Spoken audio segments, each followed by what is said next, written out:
Fala, seus torcedores mais iludidos da Premier League. Hoje eu vou dar início à saga aí de melhores jogadores que atuaram pelo Liverpool. Não necessariamente na ordem. Então fique aí e confira. O jogador de hoje é Fernando Torres. Um dos jogadores aí que mais influenciaram as pessoas a torcerem pelo Liverpool. Primeiramente, se você ainda não é inscrito no canal, se inscreve aí. E se você que é inscrito, já deixa o like que me ajuda pra caramba. E sem muita enrolação, vamos lá. Primeiro, vamos ao seu nome completo. Fernando José Torres Sanz. 1,86 m de altura. Local de nascimento em Madrid, na Espanha. Nascido em 20 de março de 1984. O talento de Fernando Torres era meio que óbvio para todos desde a categoria de base do Atlético de Madrid, onde ele progrediu muito bem após ingressar para o clube em 1995. E para vocês verem como o Torres era bichão mesmo, cara. No campeonato sub-16, campeonato europeu, entre seleções, né? Ele marcou um gol na final contra a França. Aquele jogo terminou 1-0 para a Espanha e se sagrou campeão do torneio. E nesse torneio aí, Torres terminou com 7 gols em 6 jogos e foi eleito o melhor jogador do torneio. Aí após esse ano de 2001, Fernando Torres marcou 6 gols em 36 jogos pelo Atlético de Madrid, que naquele ano subiu para a La Liga. E aí em 2002, pessoal, vocês não vão acreditar, cara. Fernando Torres, agora no Campeonato Europeu Sub-19, o cara fez gol na final de novo, 1-0 contra a Alemanha, 4 gols em 4 jogos. E adivinha? Melhor do torneio de novo, para vocês verem aí que o cara realmente não estava de brincadeira. E após isso, na sua primeira temporada no Atlético, na La Liga, Torres fez 13 gols em 29 jogos. E na época ele tinha apenas 18 anos, hein? Mas foi na temporada 2003-2004 que o Torres, digamos assim, para quem acompanhava muito futebol, principalmente o campeonato espanhol, ele se tornou um superstar de 19 anos, digamos assim. Onde ele marcou 19 gols em 35 jogos no campeonato principal e fez sua estreia internacional no dia 6 de setembro de 2003 contra o Portugal. E nessa época aí, pessoal, Fernando Torres, com 19 anos, já era capitão do Atlético de Madrid. Para vocês terem a noção da importância de Fernando Torres para o time, ele mesmo chegou a falar: eu era capitão do Atlético com 19 anos, num time que tinha Demetrio Albertini e Sergi Barjuan, que foi jogador do Barcelona. E eram jogadores assim que tinham ganhado praticamente tudo e tinham uma idade entre 33 e 34 anos, não lembro bem. Esse Demetrio Albertini, se eu não me engano, ganhou 2 ou 3 Champions Leagues, não sei exatamente, mas era um jogador muito importante. E ele dizia que era uma criança e só tinha a aprender com esses jogadores no elenco do Atlético. E além de ser muito jovem, pessoal, Fernando Torres, ele conseguia se destacar bastante em jogos assim grandes, tanto em cenário europeu, tanto na seleção, que em 2006 ele teve um papel muito bom com a Espanha. Ele marcou 3 gols em 4 partidas no torneio e poderia ter ido melhor, né? Só que a Espanha foi eliminada pela França nas oitavas de finais. Perdeu de 3-1. Quem fez o gol foi o David Villa de pênalti. Já era um cara assim mais experiente. E a França fez os gols lá com o Ribéry, Vieira e o Zidane. O Ribéry também, que estava surgindo na época. Era muito novinho o Ribéry e também fez uma boa Copa. Então, pessoal, o Fernando Torres era um cara que precisava de novos desafios, digamos assim, para a carreira.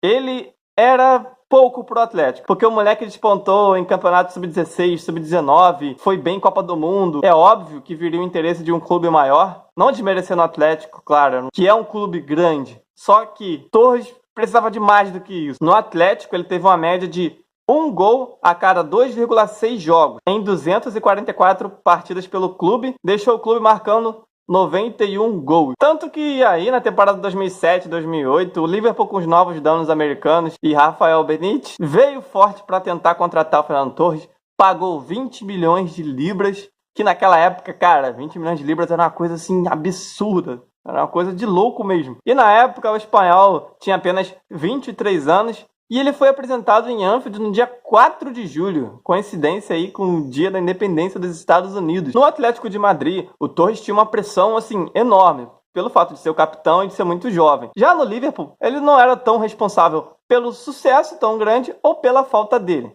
já que tinha outros jogadores melhores para equilibrar isso daí. Sua estreia pelo Liverpool foi no dia 11 de agosto de 2007, contra o Aston Villa, no Villa Park, e ele foi marcar seu primeiro gol na semana seguinte já, contra o Chelsea, que por sinal foi um golaço, foi um passe do Dier ali de 3 dedos, ele foi, cortou o zagueiro e tocou na saída do Peter Cech, que por sinal anunciou sua aposentadoria no final da temporada, pra vocês verem como que o tempo passa, né? É muito rápido. E o Chelsea, que é a maior vítima de Fernando Torres, Torres fez 7 gols contra eles, atrás vem Blackburn, Portsmouth e West Ham, que tomaram 5 gols. E na sua primeira temporada pelo Liverpool, Fernando Torres marcou incríveis 33 gols em 46 jogos. E todo mundo já sabia que seria um grande jogador no Liverpool. Aqui no Brasil mesmo, o Liverpool começou a ganhar vários torcedores, mas por causa de Fernando Torres, tudo bem que tinha um Dier, mas era bastante legal, principalmente até no videogame, que as pessoas gostavam muito de jogar com Torres no videogame, de assistir pela televisão, de ter realmente aquele clima, né, de você ver o cara pela televisão e jogar com ele, pá.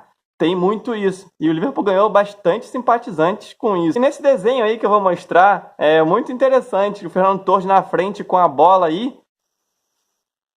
E mostra o Fernando Torres justamente liderando o caminho, com Balmer, Robbie Fowler e Ian Rush atrás, lutando para acompanhá-lo. E era uma referência aos adversários da Premier League, porque ninguém conseguia acompanhar o Torres na velocidade. Tanto que foi medido aí como o terceiro jogador mais rápido da Premier League, num total de 33 km por hora. Realmente estava voando o Fernando Torres. E também na parte de cima do desenho estava escrito lá algo sobre os hat-tricks, porque Fernando Torres é o único jogador do Liverpool, depois de Balmer, a marcar 2 hat-tricks seguidos em Anfield. Quando o Balmer marcou esses 2 hat-tricks seguidos foi em novembro de 1946, bem lá atrás. Depois de Fernando Torres, eu não sei se bateram essa marca já, se conseguiram 2 hat-tricks seguidos no Anfield, eu não sei exatamente. Mas, pelo menos até a época que o Torres jogou no Liverpool, ele era o único a ter feito isso. Apesar desse momento incrível de Fernando Torres, com a camisa do Liverpool e também já ser protagonista na seleção, Fernando Torres passou a temporada sem título pelo Liverpool. Isso aí sempre foi algo que pegou no pé dele e muitos torcedores zoavam, os rivais zoavam o Fernando Torres também por isso. Só que na seleção foi diferente naquele ano, né? Fernando Torres na Eurocopa de 2009 fez mais um gol em final, pessoal. Era algo inacreditável. Jogou aqueles 5 jogos na Eurocopa e ele foi o jogador a marcar gol na final do Sub-16, gol na final do Sub-19 e gol na final na Eurocopa profissional. Realmente, cara, o moleque tinha muita estrela. E em 2009 e 2010, pessoal, Torres estava mais do que impossível. Naquela época, ele foi o primeiro jogador da história do Liverpool a marcar 50 gols em poucas aparições. Eu não sei de quem era exatamente a marca anterior ao Torres, só sei que ele ultrapassou. Ele chegou a 50 gols em 84 aparições pelo Liverpool apenas. O primeiro dessa lista é o Mohamed Salah. Tá mais do que impossível. Também o time ajuda muito. O Salah, para chegar em 50 gols, precisou apenas de 65 jogos. E eu acho que o Suárez vem em quarto ou quinto ali nessa lista, ou terceiro, não sei bem, que o Suárez precisou de 91 partidas para fazer 50 gols. E no final da temporada aí a questão já era: o Torres é suficiente para o Liverpool? Porque o cara arrasava, metia vários gols e mais uma temporada sem título. 2008-2009 foi o segundo melhor jogador da Premier League, atrás apenas de Cristiano Ronaldo, e foi vice-campeão para o Manchester United. E na seguinte, 2010, o Liverpool já ficou em 7º colocado, com o Torres atuando muito bem. Então chega uma hora que precisa de ganhar alguma coisa, nem que seja uma FA Cup, algo que sustente o jogador no clube. E quem acompanhava bem o Liverpool naquela época já sabia que o Torres estava muito infeliz, o comportamento dele estava meio que diferente, não era a mesma coisa mais. Aquele clima entre torcedor do Liverpool e Fernando Torres parecia estar se acabando. E no final da temporada 2010, Torres foi mandado para a Espanha, num especialista para tratar de seu joelho, que havia operado. E foi isso aí que desmoronou a carreira dele. Essa lesão, mais a traição, trocando o Liverpool pelo Chelsea, foi um combinado aí perfeito para Torres se destruir, podemos dizer. No dia 31 de janeiro de 2011, o Chelsea botou na mesa do Liverpool 50 milhões de libras. Para você ter noção do que era isso na época, Fernando Torres se tornava o 6º maior jogador da história do futebol. 50 milhões de libras. Olha como as coisas mudaram de 2011 para cá. E foi aí que tudo começou a dar errado. Assim, em parte, seu futebol não era mais o mesmo. Ele não tinha mais arrancada, não tinha aquele faro de goleador. Fernando Torres perdeu seu brilho total. Só que, Como eu falei no vídeo um pouco atrás, Fernando Torres era decisivo.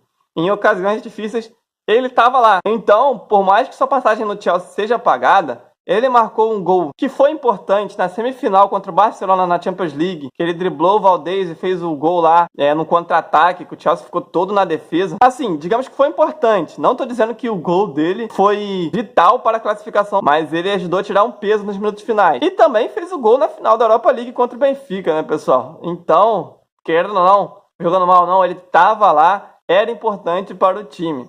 Só que aquele brilho de antes não tinha, parecia outro jogador. Você olhava pro Torres perdendo gols fáceis, debaixo da trave, sabe? Ele caiu muito. E eu fiquei muito triste por isso, cara. Não tanto assim em ter um outro jogador, porque o Suárez veio depois e, nossa, véio, Suárez arrebentou aqui pelo Liverpool, não deixou tanta saudade. Mas a forma como o Torres jogava pelo Liverpool, a forma do torcedor e jogador, aquela identificação, era muito bom, muito gostoso de ver o Liverpool com o Fernando Torres no ataque, especialmente contra o Chelsea. Meus melhores momentos em ver o Fernando Torres era contra o Chelsea. Era certo de pegar o Chelsea e praticamente ter um gol, pessoal. Então eu gostava muito de assisti-lo. E pela forma que saiu, né? Acho que ninguém gostou, todo mundo ficou puto. Porque eu pensava que ia formar dupla com o Suárez logo depois. Aquele carinho que o torcedor tinha, as músicas para o Fernando Torres, que eram excepcionais, era muito legal de cantar. O apelido, né, que era chamado de El Ninho pelos torcedores do Liverpool, o apelido ficou muito famoso, até hoje chamam ele assim.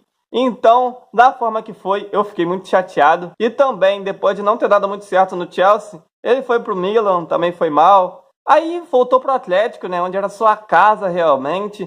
Teve ainda alguns, assim, bonzinhos momentos lá. Fez golaços até, tem um gol que ele fez, cara, de fora da área, muito lindo pelo Atlético. E ajudou a levar o time para a final. Naquela ocasião foi vice para o Real Madrid. Mas, enfim, sem dúvidas, se não fosse sua lesão, Fernando Torres teria uma carreira excepcional. E também, se não tivesse saído da forma que saiu do Liverpool para o Chelsea, os torcedores dos Reds teriam um carinho ainda maior pelo El Ninho Torres.